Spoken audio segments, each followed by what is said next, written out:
All right, everyone. Vanya grinned nervously. No backing out now. I've announced the live broadcast on my face and everyone's going insane over it. All right, Jack sighed nervously. Being in front of a large crowd earlier that day didn't feel as nerve-wracking, despite the fact that he had been paraded on stage in front of live cameras and lots of people in the crowd. Here, though he was comfortable sitting on the sofa at home, he was still worried with anticipation about being the centre of attention. We've already got some donations coming in and we haven't even started yet, Sparty chirped up. How do those work? Jack asked. Are they like Twitch streams from where I come from? Wouldn't know, Vanya shrugged in response. Usually it appears in the chat and we get a notification so we can shout out the person who donated. Is that what you mean? That should be alright then, Jack nodded. Sometimes where I'm from, people can send in video or audio clips, but most of them usually end up being bait-and-switch troll donations that either post gore, gay porn, or blast the N-word repeatedly at high volume. The what word now? Scifi asked him, confused. What? Oh, it's a pretty bad word where I'm from that'll get you banned if it's said on livestream, even if the streamer themselves isn't at fault. Can you tell me what the word is? Scifi asked with a mischievous grin. No, Jack sighed. Is it like a magical curse or something? What is it? Tell me! Tell me! Tell me, tell me, tell me! No! Jack yelled with a chuckle, throwing a cushion at the squitter's head. Well, while we have the capability for people to send in clips, that's not really the focus of our news podcast. Vanya chuckled as she copied and pasted her announcement to her other social media accounts. They're a channel solely dedicated to playing whatever is sent to them, but people follow us because of the unbiased news reports of local city issues. Naganai News Network is pretty good for announcing breaking news and various headlines for the really big stories, but they tend to gloss over everything else, so we've built up a niche audience over time. I'm hoping by interviewing you we can bring in some more regular viewers. Well, while I'm a bit nervous about that, I should be fine as long as your viewers aren't able to find out where we live so we don't end up getting swatted, Jack sighed. Getting what? Chio asked. I'm not familiar with that term. Ah, I guess you wouldn't get that here since there aren't any cops, Jack realised. Basically where I'm from, some streamers that get doxxed can get the police called on them by viewers, who can show up on the livestream itself, though some of the worst in the USA can get an armed squad sent to their home to breach and clear. Holy shit! Nico exclaimed. That sounds hilarious! Jack began. It's widely considered to be really, really bad. Well, obviously it sucks for whoever gets targeted, the Kizan shrugged.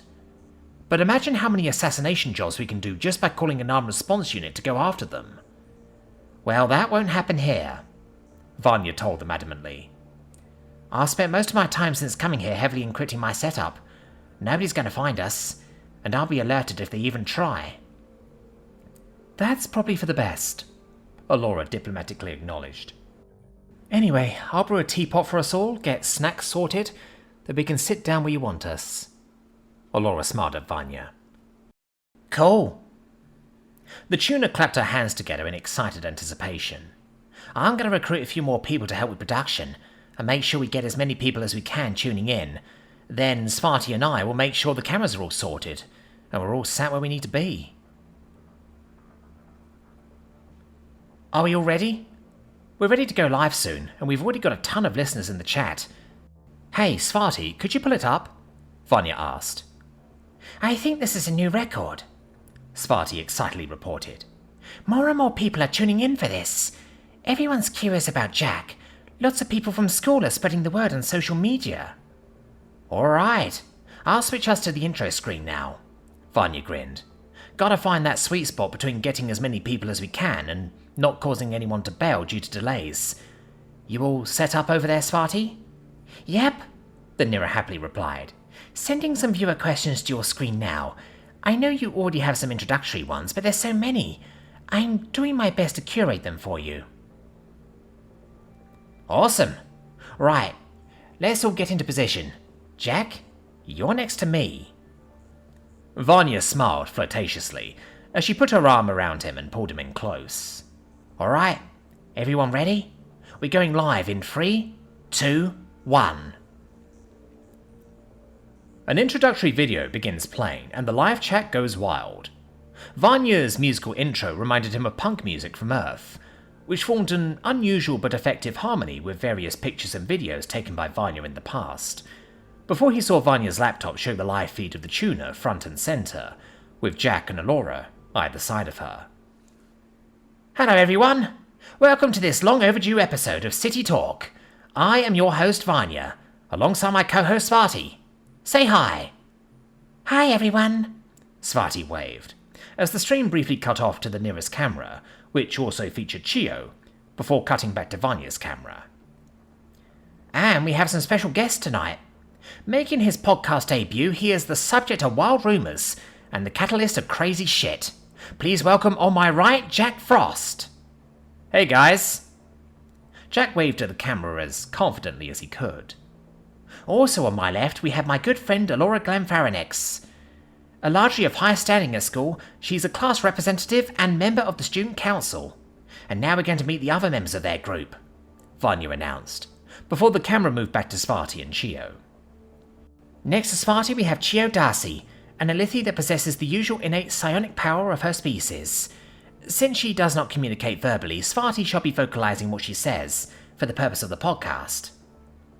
Vanya informed the viewers, before the third camera showed Nika, Scifi and Dante sitting together, with Dante immediately getting a huge positive reaction from the chat. And here we have two deathball enthusiasts, Vanya exclaimed. Nika Phalos, Kizan of immense prowess and dedicated martial artist, and Scifi Hawker, cunning slicer and purveyor of mischief.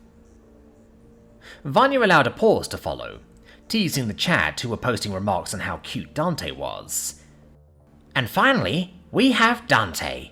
He's a good boy. Woof! Dante barked happily. And now we're all introduced. It's time to begin, right after I introduce today's sponsor, Battle Mythic Darkness. Are you fucking kidding me? Jack thought to himself. Battle Mythic Darkness is one of the most ambitious mobile RPGs of all time, and it's available on all Comlink devices, Vanya told the audience, in what was obviously forced enthusiasm. With over 9,000 champions to choose from, you can customize your unique team in any way you want, as you battle your way to face demon lords, heroes, and even gods themselves. However, my personal favourite mode is the PvP arena, where I like to battle others for unique loot. And if you join right now, you can unlock the new epic level champion, Cecily, who is based off the famous Slaughter Gal of Corvin Enterprises herself. Use the link in my profile to sign up with 500 power gems, 1000 light sapphires, and an XP boost. That's Battle Mythic Darkness. Vanya paused for a moment to sip her tea, and allowed the chat to mock the advertised game as being rather shit, but acknowledging the tuner's need to make money.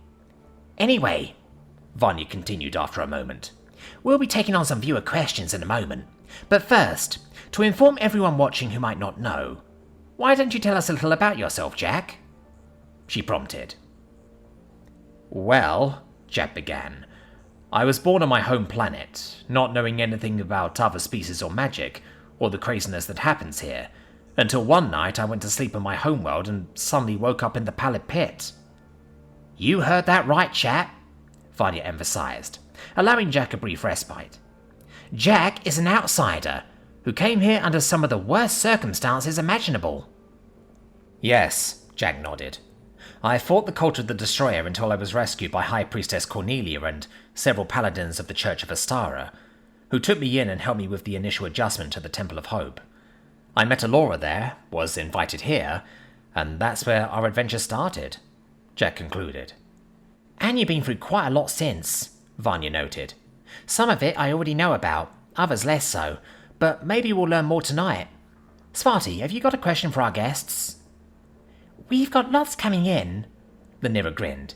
We're getting a few repeats, so we can start with one of those while I send the rest to you. Jack, how old are you? I guess it's hard to convert it to the local time here, Jack shrugged, happy to start with an easy question.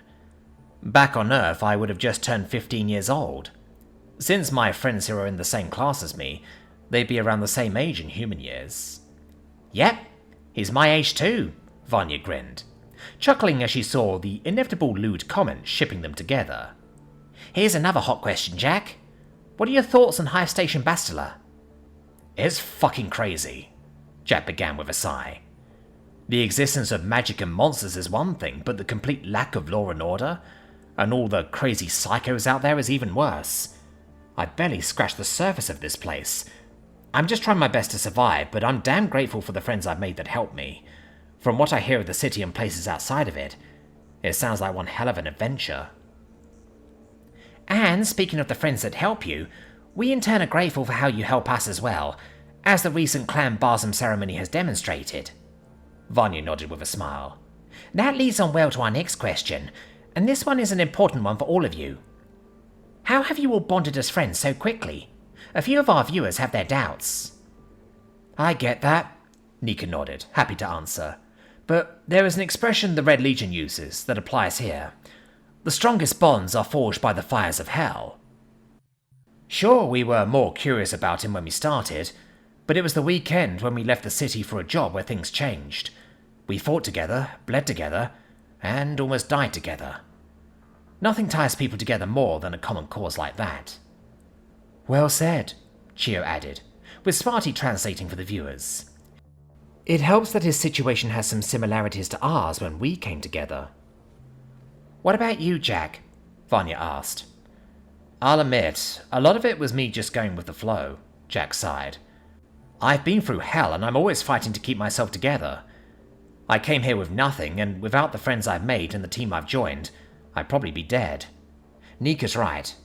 Nothing like bringing people together like mutual survival, and it helps that we have a lot in common with each other. That we became fast friends is only natural, and I'm glad there's something good about coming here.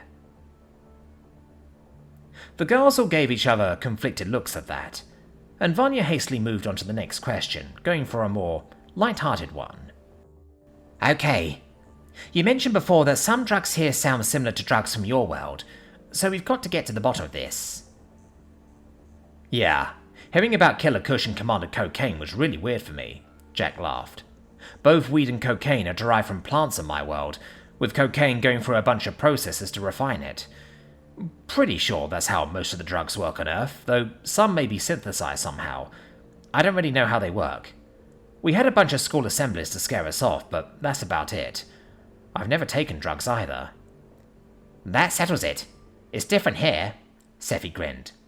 Kush is the same, or at least similar, but cocaine here is an alchemical mixture, including stuff mined out of the ground. It's probably your mimetic translator associating the effects of the drugs here with what you know about from your world. Fascinating, Vanya grinned, taking a look at the questions her chat was sending her, focusing on one that all her viewers were focusing on. Why do you hate it here, Jack? What do you mean? Jack asked with a sigh. I was taken away from everything I know and love and the security and peace of my home. As I've said before, I'm grateful for the friends I've made here, and much of this place is truly fascinating. But since coming here, I've been targeted by psychos, fought people trying to kill me, and seen things nobody my age should ever see. I can't help but hate a lot of things right now. Everything about what passes for society here feels abhorrent to me, and if I can, I'm going to try and make things better until something kills me. At least it'll mean my death means something. They say that time makes for an effective medicine, but are you in therapy for your trauma? Svarti asked unprompted, reading from the chat. No, Jack shook his head vehemently. I don't need that shit.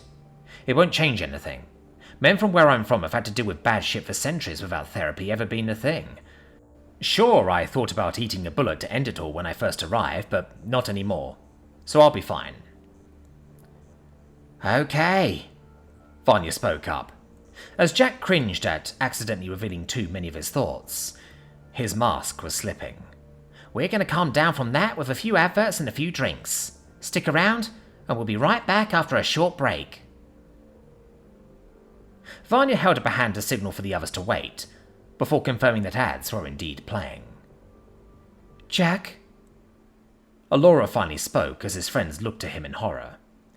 Sorry about that, Jack sighed. Don't be. We got a lot of the bad questions out of the way, so we'll have mostly good ones going forward. Vanya shrugged. Let's take a few minutes to chill out and refresh our drinks, and then we'll go into some more questions. After some time to calm down, they watched the last act play out, ready to continue. Oh yeah, Commander Cocaine up in here selling the thick sticks. Yeah! Lots of meat and protein. Yeah! Go to the gym. Yeah! Wanna get strong? Yeah! Got a small dick? Snap it up with a thick stick. And we're back, Vanya grinned. We're all good and raring to keep going with a really interesting question. Are you guys ever going to go for the top 10 bounties? Maybe, Jack joked, now feeling much better after having some stiff alcohol. I think I only know of 2 or 3 of them. The Killer Clown is one, Malakiel is another. Wasn't there one that was on the news when we got back from our, late night tour of the city? Jack asked, not wanting to go into too many details about their night of hell. Atticus Corvin, Vanya clarified. The Rogue Master is the head of Corvin Enterprises and number 9 on the list. Alright, Jack shrugged. Who's number 1? The number 1 spot has traditionally gone to an entity known only as the Great Devourer, Chew informed them, with Sparty translating the context. Scholars have found that all throughout the ancient history of the Ring, there is a recurring theme. An overpowering force that awakens from an unknown place to cause widespread destruction every few decamillennia. Who or what this entity is unknown. However, since it is hell-bent on destroying all life, you could say that there's a general interest in seeing it permanently killed. A lot of the bounty does go towards funding researchers who are able to make discoveries, no matter how small, as it is seen as part of a puzzle. The chat reckons you can kick his ass, Jack, Vanya grinned. What do you say? If it shows up when I'm around, I'll put his ass back to sleep, Jack chuckled. Speaking of strange forces beyond our comprehension, the tuner continued, what are your thoughts on the Emerald King? Honestly, I don't know, Jack shrugged. Have they actually done anything bad yet, other than piss off the school prefects? The cameras of the stream picked up the others shaking their heads. Well, I have a bad feeling about them, so I'll keep my distance. It reminds me a lot of the King in Yellow or the Scarlet King from Earth. I have never heard of those before. What are they? Chio asked. Cosmic horrors beyond comprehension with evil intentions on my world and humanity. But you told us that gods and magic don't exist on your world. That's the thing, they don't.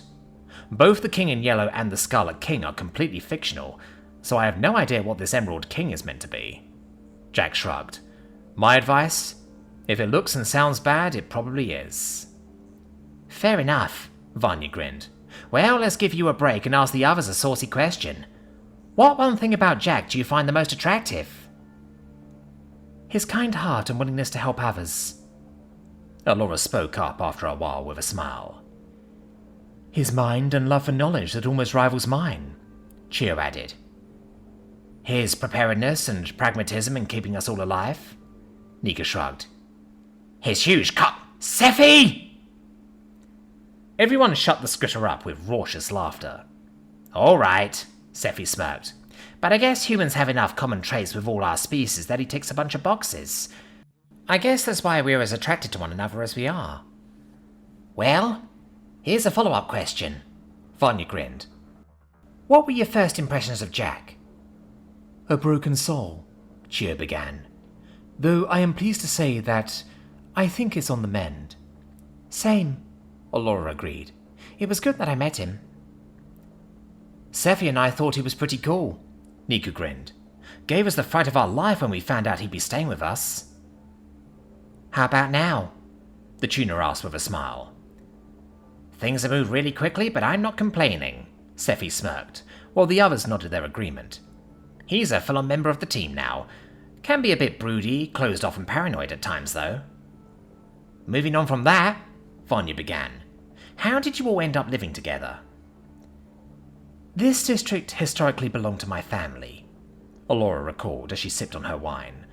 I claimed it when I first moved here, and I was initially on my own, and as we all became friends, it was only natural they moved in. This place is huge. And spooky when you're on your own, Chio added. You were mortified when I took the basement. You were convinced this place was haunted. So that's why you brought me and Scifi in when you did, Nika grinned. And why you splashed the budget on security turrets after our first run. I'm going to butt in with another question. Vanya chuckled to herself. And it's an important one that's being spammed in chat. Hello, I have a question for the girls. It's come to be known that you four are all romantically involved with Mr. Frost to some degree, but have emphatically rejected the term harem. How would you describe your romantic situation? Oh, for fuck's sake, Scifi groaned. We're not calling it a fucking harem. I describe it more as a situationship we all share with no real strings attached. Nika shrugged. I don't think there are any other members of our species our age around, though I haven't bothered looking, so we might as well be happy in our own way, right? If there's no strings attached, can I join? Vanya grinned, giving a lewd expression to the camera that made the chat go wild. No, Chio told her. Well, maybe you'll change your mind as your own not harems establish themselves, Vanya grinned.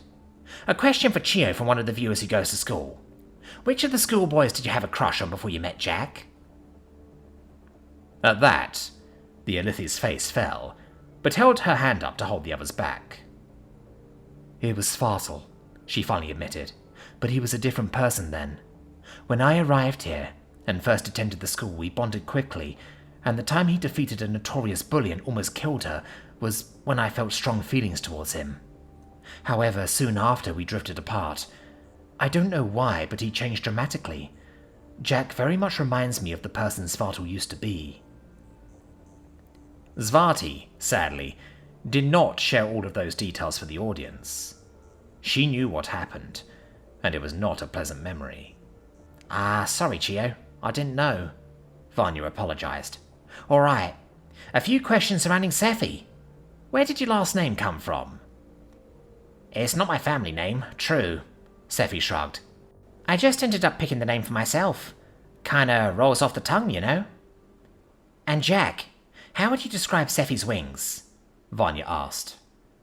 Well, in Earth terms, they remind me of a butterfly, except these can retract, Jack answered honestly. A little translucent like an insect, too. Can you decorate them, Scifi? The tuner continued. Yep, the Scritter grinned. Used to put stickers on them when I was really young, but it fucked with my balance. They naturally regenerate too, fortunately, so that, plus the accidents I had trying to fly, never became a problem. I thought about enhancing them with nanites or cyber, though. You got any more questions for us, Svarti? Vanya asked. I do, but I'm trying to sort through all these puns, the Nero complained. You hear that, viewers? Vanya joked. If you sent puns in instead of questions, you should feel bad. Okay, here's a few rapid-fire questions for Jack, then we're going to go to another break. First, what is a death folder, as you've described yourself? Jack began, having made up the term initially in a failed attempt to ward off trouble. Death worlds are dangerous planets that are extremely inhospitable to non-native life forms. High gravity, dangerous diseases, nasty weather, that kind of stuff. Death Worlders are the inhabitants of such planets. Are nearer Death Worlders by that classification then? Sparty asked curiously. Our home planet has what you described, along with vicious mana storms. Probably then, Jack shrugged with a grin. The only two I've encountered certainly seem formidable enough. Next question. How many beds have you broken? Vanya asked. Jack spat out his tea. There haven't been any incidents since I began living with them. Vanya coyly smiled to her audience while Jack was clearing his lungs. I sleep next door to him after all. There is still time though. He can break mine at any time. The tuner cackled as her chat went wild. Alright, since Jack's currently out of action, here's a question for Nika. Shoot, Nika shrugged. Why are you so angry? Ha! The Kizzen chuckled. My species tends to feel emotions to a much stronger degree when compared to others. Anger is just part of all of that. We learn to manage them in productive ways, which for me is sports and being able to rationalize it away. Though for some of my more primal emotions, I have medication I can take to alleviate the effects if I don't have a way to vent them. Alright. And a quick question for Chio before we go on a break and make sure Jack doesn't choke to death. Why do you use glasses when cybernetics can help correct your vision? Cybernetics and other webware can mess with my essence, the Alethi explained. So I don't have any cybernetics whatsoever in order for me to be able to use my powers freely without any complications. And the look suits you too, Vanya grinned. Anyway, time for another break. You alright, Jack? Scifi asked the human. Vanya, you've got to give us some warning before you lay your lewd questions on us. Oh, lighten up, Vanya chuckled. How are we doing, Svarti? All good, the Nira smiled. I won't tell you how well we're doing since I want it to be a surprise. Alright, Vanya sighed. Have some drinks and relax. We'll make this the last segment, then we'll just react to some funny videos the viewers send us to close things off. Sounds good, Jack nodded, as he took a good swig of alcohol. The hard questions about his arrival had gotten to him a bit, but things had gotten better, and the prospect of just having some harmless fun was a good one.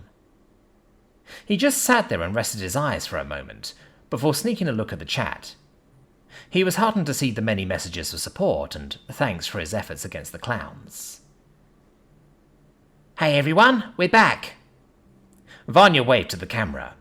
We've had a bunch more questions and we'll answer all of them, and we'll start by bringing in the quietest member of our panel. How are you doing, Dante? Woof! The dog barked happily. We've got a few questions asking why you guys keep a non-sapient animal with you, Vanya asked. Dante's our pet, our friend, and they really wanted to come with us, Allura smiled, reaching over to give the dog some fuss. And we're happy to have him. Does he know any tricks? He understands us well enough, and I've been teaching him fetch and recall. Jack smiled. Some of the smarter dogs in my world work as herders, guardians, or support animals. Dante's done all that and more. You do know my viewers are going to want to see some videos of him in action, right? Vanya grinned. Though that moves on nicely to another question I've been sent by someone who knows of our recent work with the rescue ranch. Reckon you'll go back?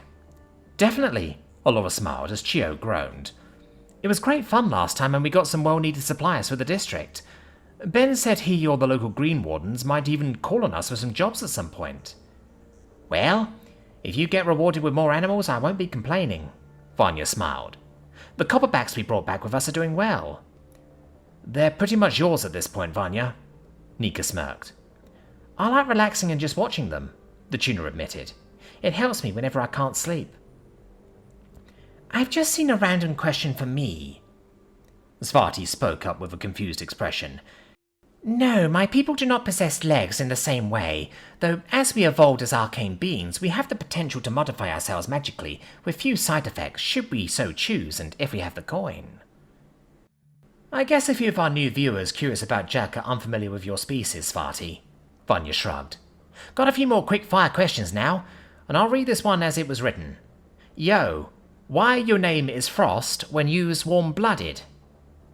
It's just a surname, Jack shrugged. No relation to any powers I might have. I definitely want to see if you can do magic, Vanya grinned. In more ways than one. She licked her lips. Next question. Hey, Jack. Has your world ever heard of a door? You seem to bust through a wall every chance you get. Really? Jack rolled his eyes. If the situation calls for it and I need to get somewhere, I don't care about any damn doors. It's everyone else's fault for making the walls too thin. It's helpful having a human wrecking ball on the team, Nika grinned. What Earthrealm deity gave you your super strength and speed, Jack? And what are the deities over there called? Vanya then asked, not skipping a beat. None did. I guess it's just natural for my species, Jack pointed out. And for my culture we just have one god, and they don't want to be referred to by name, just God. Though, if they exist, they're not like gods from here. What's the gender balance where you're from, considering you have, 8-to-1 females to males in your society's courtship, including Vanya? Vanya read out with a grin. What? That's totally how they framed the question. No, it's not like that. It's an even split of males to females for my species, Jack sighed. And we're normally monogamous. I guess I'm a special case. If you say so. Vanya rolled her eyes. Now, we've got some questions about your latest work. A few of our eagle-eyed viewers saw you guys on TV recently. Oh no, Allura sighed, knowing where this was going. So, first of all, we've got to know, do you have a team name? The tuner asked with a bemused expression. Fast, unexpected crazy killers? Scifi grinned. No, Allura sighed. Shadow-running, high-tech, infiltrating Terminators? Nika suggested. No, Allura sighed again. Crazy, raiding, assassin punishers? Jack suggested. No, we don't have a name for this very reason, Allura sighed. And those acronyms are just bad. Fair enough. Here's a big question. Why didn't you keep the truck you stole? Allura gasped, but Nika shrugged and answered. The road network wouldn't allow for it, and we were trying to lose our pursuers. In the thicker parts of the city we travel through, the best type of travel you might hope for is a small personal vehicle or maybe a rideable animal, and only for the widest of roads. Most of the time it's all on foot, so no fucking way are we getting a huge-ass truck to where we are. I get it, though it would look cool parked on the grass, Vanya chuckled. Now, Allura, a rumour among the Green Wardens says you've been gifted the seed of an elder tree. Is this true? And where will you plant it? I can't confirm or deny these rumours, Allura smiled, but if I did possess such a seed, I will know the place to plant it when I see it, like an indication of fate. I see, Vanya nodded. Next question.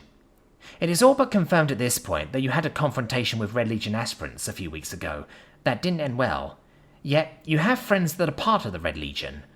What's up with that? Just like in any organisation, you get extremists, Allura sighed. It gave us no pleasure to eliminate those that came after us, but we had to defend ourselves. It is our hope that the Red Legion can curtail their more problematic elements. Though we personally do not wish to join the Red Legion, we understand and respect the choice of others to do so, or those born into it. The vision of order that the Legion has is an inherently noble one. Last question for the group before I go back to Jack. We've heard your first impressions on Jack, but what about each other? I always thought Allura was a do-gooder that couldn't do wrong until we went shadowrunning together. Nika grinned. Yeah, never thought we'd end up friends, Scifi agreed. Scared when I first met her, though her inner fire was always there, Tshirt pointed out. Allura was honest and good with me from the beginning and was the first person to really help me start climbing out of a pit of despair, Jack honestly answered, earning a smile from the Eladri. I'm still climbing, but she set me on the path. Who's next? Vanya asked. I thought Nika was bad news at first, Tshirt admitted, but Allura was right about her and Scifi from the beginning, and I'm glad to be wrong. She challenges me to do better, Jack nodded. But I thought the short Kizan looked damn cute and adorable when I first— Ow! He shut up when Nika's tail jokingly swatted his head. Nika's a great shot caller, and I knew she only played at being gruff and grumpy. Allura playfully grinned. My first friend after getting kicked out of the Temple of Hope. I'm damn grateful for her. Scifi spoke up, far more seriously than usual. Someone's got to keep you out of trouble, Nika laughed. I thought you were fun to be around, and that stopped me from carrying on solo. You're mischievous, but not malicious, Allura nodded, and Nika's right. You're a pain in the ass, Tshirt told the Skritter in no uncertain terms, but you're damn great too. You really cheered me up when I first got here, Jack admitted to Scifi, and every time I'm with you, you cheer me up even more. You're really one of a kind. Scifi's face went through many motions as she didn't know what to say to that, before quickly moving on to Tshirt. I knew you were a big nerd the moment I first saw you, the Skritter grinned. At least you're not a boring one. You overthink every damn thing you can, Nika laughed. I have no idea how you even pull that off. Tshirt understood me well when we first met, though we had trouble communicating at first, Jack smiled. Thanks for being patient with me. The Alethi nodded with a smile before she looked to Allura. Words cannot describe how grateful I am for you, Tshirt. The Eladri smiled. Those first days were tough, but I'm grateful you found me. Last questions are for Jack, Vanya asked. Some of these are a little personal, so don't answer what you're uncomfortable with. That said, the chat is asking if you have family. Back on Earth, yes, Jack nodded. I have a mother, father, and a grandmother still alive. I'm the youngest of my siblings, with one older sister and a bunch of older brothers and cousins who kept pushing me to do better. Sorry. I don't want to talk about them right now. That's all good. Vanya nodded respectfully. Do you have any favourite music, book, or food you miss from back home? I listen to a variety of stuff, Jack recalled, from dubstep to death metal, though none of that normie shit. I never really had a favourite. Actually, that's a lie. Ailstorm. Pirate metal is the fucking best. I'm not getting any results for that, Scifi announced after a few searches. As for books, I've read Harry Potter, and I've read The Hobbit. Lord of the Rings is a difficult read, though, and I swear Philip Pullman has the UK education system by the balls, since his books kept making it onto the required reading list. Jack sighed. I've gone through a lot. David Gemmell, Anthony Horowitz, and R.A. Salvatore are probably my favourites. Food-wise, I really miss fish and chips. It's so nice. If we can ever get fish here, I might be able to recreate it, though I need to pin down something I had in the school cafeteria similar to potato. Yorkshire puddings I could probably do here. Bangers and mash too. Not sure if I can recreate my grandma's shepherd's pie, though. Sounds nice, Allura told him. They are, Jack grinned. Some people from other countries around Earth say my country's food isn't nice, but they're mostly butthurt Europeans still salty about Brexit, or other countries around the world butthurt about getting colonized by us. We don't really listen to them anyway. Jack shrugged.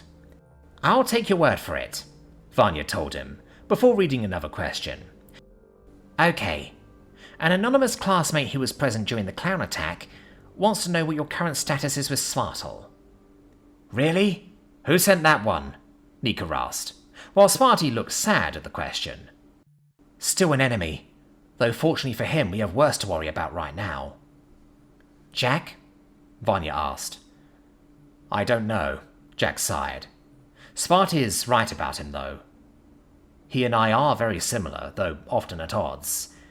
He has a lot of hatred for the Stygians, and though I don't agree with it, I can fully understand it. What do you mean? Sparty asked. In my country back on Earth, there is a religious group not native to my country, who have only recently been a thing in the last 2 and a bit decades with mass immigration. Jack steadily began, picking his words with care. There are elements of this group, Islam, that are hostile to natives like myself, committing terrorist attacks or forming rape gangs targeting native children, that sort of thing. I like to try and be tolerant to a point, and I know that judging an entire group for the actions of a few is wrong.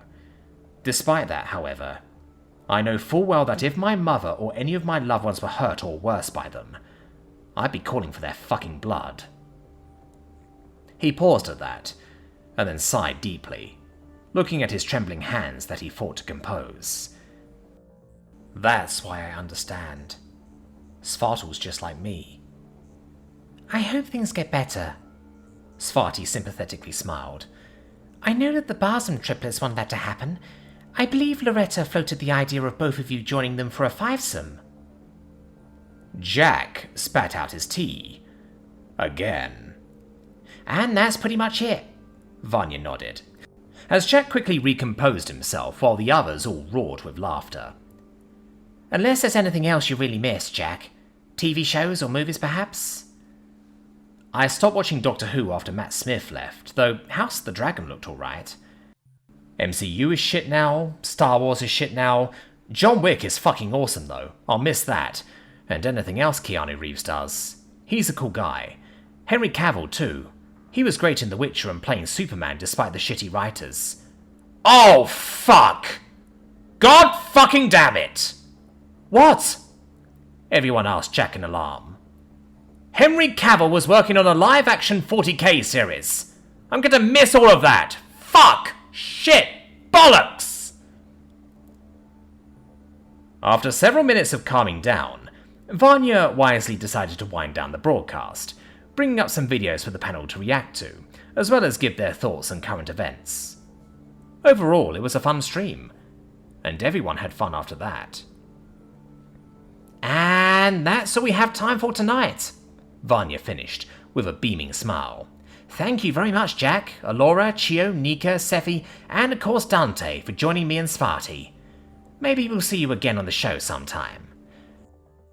I see we've got a lot of new people in the chat joining the City Talk crew, so if you want to catch the next broadcast, don't forget to follow me on social media.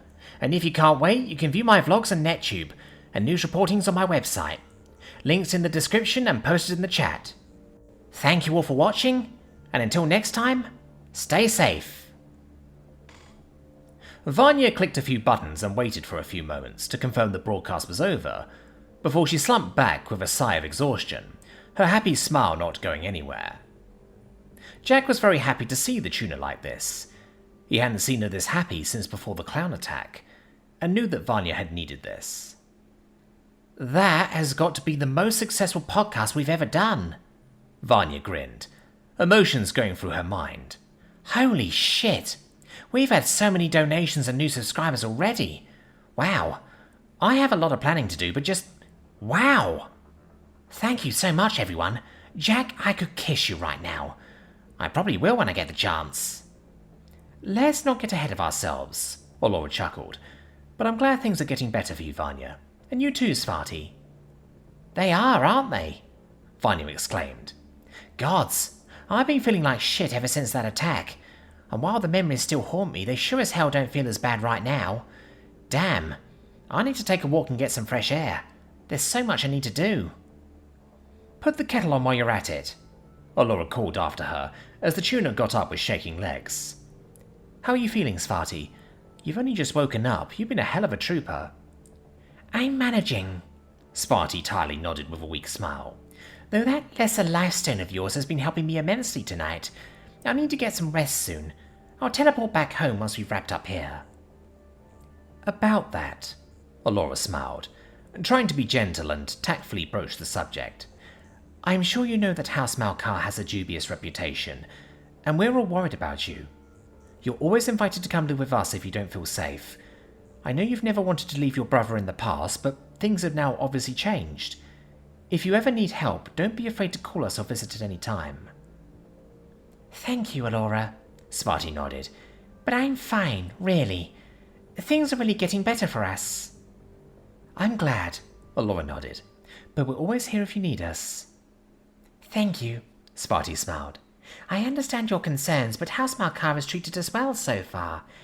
Much better than I could have hoped with the Red Legion. And of course, if there's anything I can do, I am always happy to help my friends. About that, Alora smiled. I think it's time. There is a minor curse placed upon me by my family that I want removed. Would you be willing to sit in on the ritual? Of course, the nearest smiled.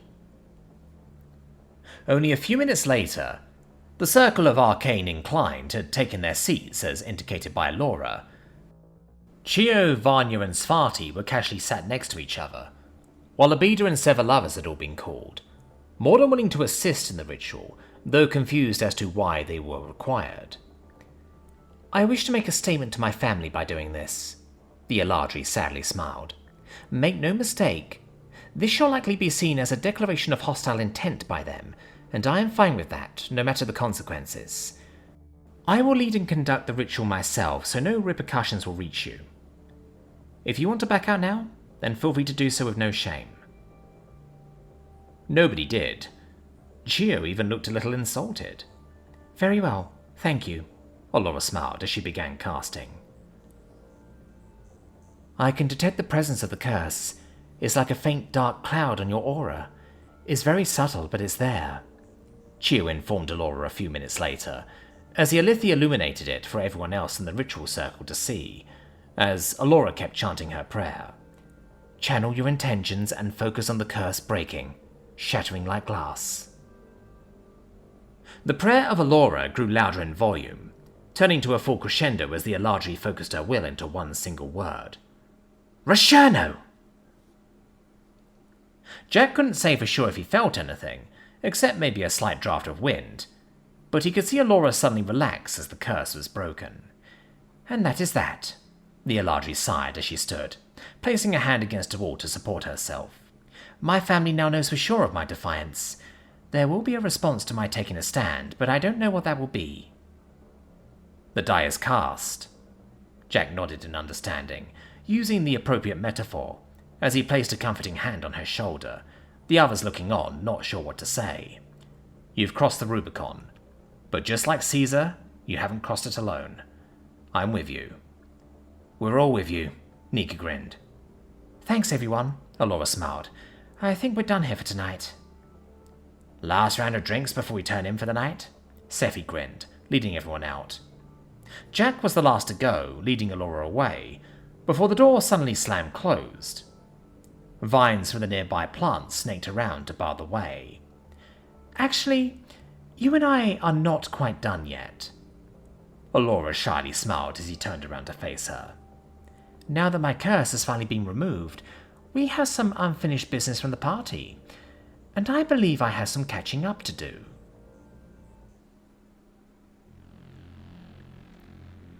The midnight sky was a murky blend of purples and greys, an oppressive canvas that seemed to seal off this forsaken corner of High Station Bastila from any semblance of warmth or light. This long-abandoned coastal town, once a bustling hub of fishermen and seafarers, now stood desolate and eerily silent. No civilization to be seen for hundreds of miles. The only sound to be heard was the subtle rippling of waves against the stony beach, like a mournful whimper that echoed the town's long-forgotten past. From afar, the ruinous structures of the ancient community appeared as mere shadows, long worn and dilapidated by the ravages of time and salt water, with broken windows that bore the twisted faces of unspeakable horrors, old rusted anchors and the skeletons of long-abandoned boats scattered along the shoreline, as if they were desperate to flee but were trapped by an unseen force. A place of horror, and a place of dark deeds. Out of the mists of the nearby forests, they slowly arrived, a bone-chilling wind gathering in their wake. Many of the larger figures wore dark robes or nondescript rags to hide their true form, and almost all wore hoods that concealed their faces. Their identities did not matter, for the pale white masks they wore with the burning skull of the destroyer left no doubt as to who they were.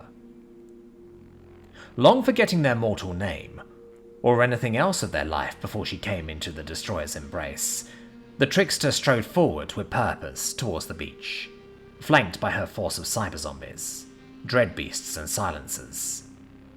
They had taken barely any casualties during their ambush of the outsider, and were raring for another opportunity to cause mayhem. However, her bestowed forces came with conditions, and she was here to answer for failing one of them. Looking around, the trickster saw nothing, and that concerned her. Quickly unholstering a blaster, she spun it around, scanning the area for any sign of their contact, but seeing nothing. Unholstering her other blaster, she walked several paces along the beach, twirling the guns with instinctive ease, before something in the corner of her eye caught her attention, and she leveled both guns at the fully robed form, sitting calmly on the large rock that had mysteriously not been there before. "Getting twitchy?" the figure asked, in a calm, hoarse whisper that sounded strange. The trickster couldn't place it. "Getting impatient," the trickster retorted. "Why am I here?"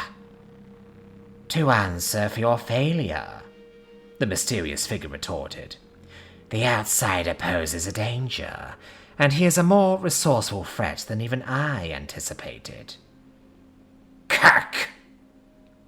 A noise echoed in the distance. "He and his companions barely managed to escape me," the trickster snapped. "They will not do so again.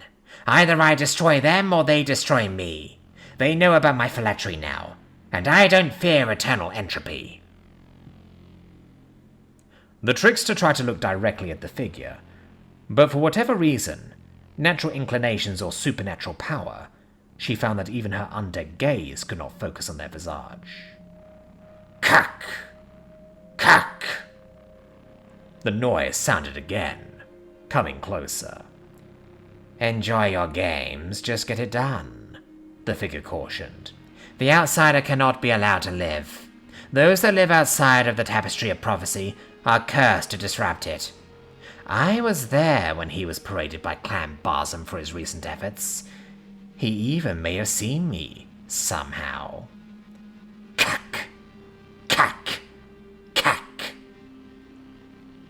The noise carried close in the wind, as new figures approached the gathered cultists. I guarantee success, the trickster cackled, as a hulking figure emerged from the newly gathered.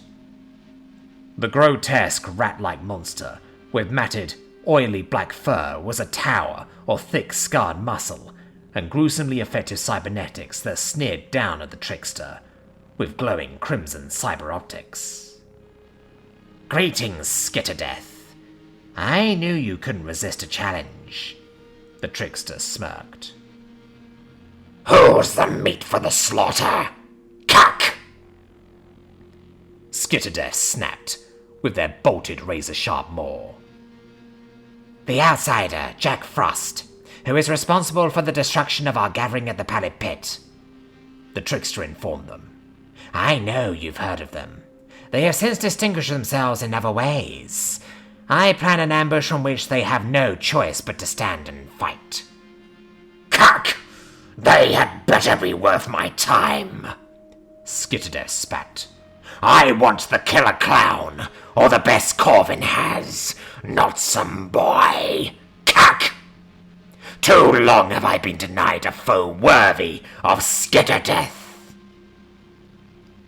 Turn the outsider into crimson mist, the seated figure ordered, subtly raising a sleeve and channeling their psionic power.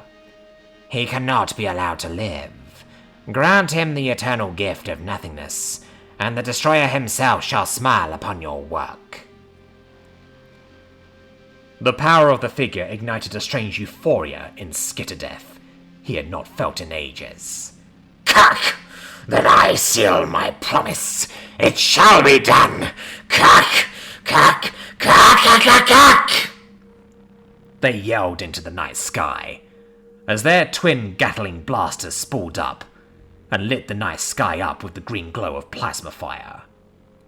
Jack Frost wouldn't stand a chance. The figure waited patiently for the cultists to leave. Almost an hour after the last sounds left him, they began to chuckle, the sound echoing across the waves in an unnatural warble. He had not found the outsider particularly impressive when they met face to face, but they were clearly resourceful enough to avoid the tripwire bomb he left behind. He reached into his robes and used his telekinetic power to levitate a black device which switched on and stared at him with an unblinking red optical light. Query. Requesting situation update. The robotic voice of Malakiel snarled. The outsider survived the attack, and the cult of the Destroyer will try again, the figure calmly reported, though there are genuine threats that could stabilize your plans that have yet to be answered. Calculating. Query. Requesting data on enemy programmer. Killer Clown. Their recent attack was devastating and unexpected, the figure reported. They had assistance from a third party.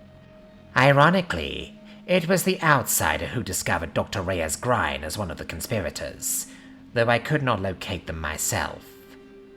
Objective updated. Gather data on unknown process. Possible outsider threat detected. Of course, the figure nodded. Anything else? Calculating. Query. Requesting data on Naganai factional conflict. Carvin Enterprises stands in the most favorable position, though that may change based on the current issues the city faces. Both Mirrodin and Shaskazaki remain in an alliance of convenience against them. Other factions are staying out of it for now, and are focusing their efforts on rebuilding after the Killer Clown attack. Calculating. Query. Requesting data on enemy programmer, Atticus Corvin. I don't know what the Rogue Master's plans are, the figure stated truthfully. Corvin Enterprises are definitely making a greater play of some kind, but I don't know for sure what it is, and they've been spreading multiple false rumors. Infiltrating them is too risky. They have ways of detecting it even I can't fool. Calculating. Projected zone migration indicates possibility of enemy programmer activity. Reformatting ground assets. Reassess once enemy program resolves. As you wish. The figure nodded again. Corvin Enterprises defeated the Killer Clown last time, after all. If Blightooth is reawakening, it is likely they'll target Corvin Enterprises as the greatest threat to their plans. Calculating. Query. Requesting data on unknown programmer, Emerald King.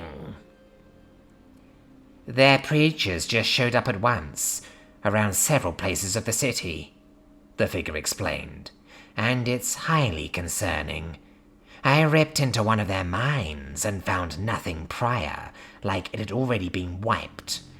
They have food and supplies that residents need, and are quickly gaining ground. Calculating. Probability of outsider influence, 93.4%. Malakiel snarled in hatred. Primary objective updated. Gather data on suspected outsider process and terminate all outsiders. Very well. They won't see me coming, the figure confirmed.